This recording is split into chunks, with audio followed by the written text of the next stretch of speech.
welcome back to another episode of Beyond the Blackboard with Amina.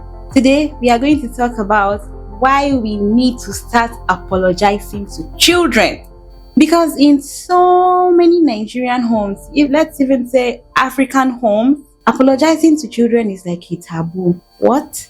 Apologize to a child? Me? An elder? God forbid. There are so many of us that probably have never had an apology from our parents, even when they visibly have wronged us.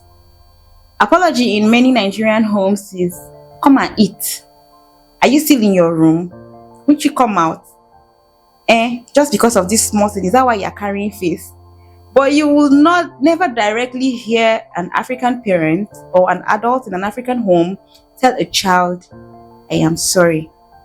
This hardly happens because of the kind of awareness that has been brought, because of now social media. There are parents who are now beginning to realize how much this has damaged the relationship that they have with their children. Now, let's be honest. In many Nigerian homes, when something happens, let's say a parent in another room hears the sound of a broken plate or a water spill, or just somebody's homework disappears, the next thing is not investigation, it's shout from across the room. For a parent that has, say, more than one child, you just assume it's that particular one. And then from across the room, he has called in Amina, what are you doing? Did you break my plate? What is wrong with you? You're so careless. Meanwhile, Amina is probably doing her homework, and it's just maybe Aisha that is in the kitchen. Now, when you come to the realization, you don't say, oh, Amina, I'm sorry that I scolded you. It wasn't you. I have realized now that it is Aisha. I'm sorry. Parents, they just move on. They just move on like, okay, sorry, hard luck. They don't say, oh, I'm sorry. They don't apologize, formally for you to, actually. They just move on. For many adults, apologizing to a child feels like loss of authority, a complete demotion from Oga or Madam, or like a spiritual attack on respect. We don't directly feel the need to apologize to a child because the typical Nigerian parenting logic sometimes is, if I apologize now, she will now start feeling like me and her, we are the same. She will now start feeling like we are equal. If you shout or scold the child wrongly, and then you bring them closer and say, oh, sorry, my dear, I was wrong. I thought it was you. What actually happens? Does the child now collect chair and put it on your head and sit on it?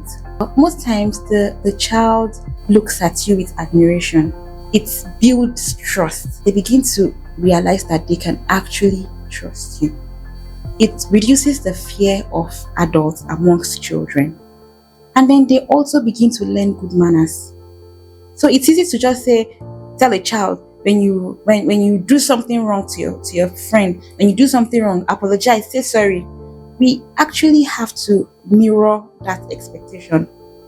Sometimes when you even scold a child wrongly, they don't argue, they don't reply, they may even smile. But inside their head, they feel like, I can even be punished for something that I did not do. So what's actually stopping me from committing a crime? I will be scolded anyway. And that's how a small emotional trauma file starts saving in their system. Meanwhile, an adult will just brush it off and move on and say, it's just a child, it will bounce back. That doesn't always happen. Apologizing to a child does not mean that you are now mates with a child. It does not mean that you have lost control. It simply means you are teaching the child, I am human and I am capable of making mistakes. When you apologize to a child, they trust you more. If you are a parent or an adult who has never felt the need to apologize to a child when you have wronged them or scolded them wrongly, bring them closer. Apologize to them in a soft tone. Apologize to a child the way you would expect that they will apologize to you. You tell them, oh, I am sorry. I apologize. I didn't mean to scold you. I didn't mean to say this. Did I hurt your feeling? I know I hurt your feeling. I am sorry. Child becomes very happy even you as the adult in the room. The real issue is that many adults were never apologized to themselves. It's like a circle, it's like a trauma file that just keeps going in circles. Many adults, like I said in the beginning, I was never, I don't think I remember ever receiving a structured apology or even any type of apology from both my parents. Okay, maybe now as an adult, yes. Now we need to break that circle. What we are raising now is a generation of children who are more aware, more expressive, and more emotionally intelligent. They will not just obey silence, they will notice injustice. Even in small things like shouting wrongly and refusing to say sorry. Maybe the real strength in parenting is not shouting louder. Maybe it is being calm enough to say, without fear, without ego, and without using the I am the parent as a shield. Because at the end of the day, children are not trying to disrespect you. They are trying to understand you. They are trying to learn what is acceptable and what is not. And sometimes a simple apology could answer that question before any long lecture could. So, thank you for staying with us on another episode of Beyond the Blackboard with Amina. Please, if this episode got to you, like, share with a parent, the adults around you. And remember, children may be small, but their feelings are not small. See you in the next episode.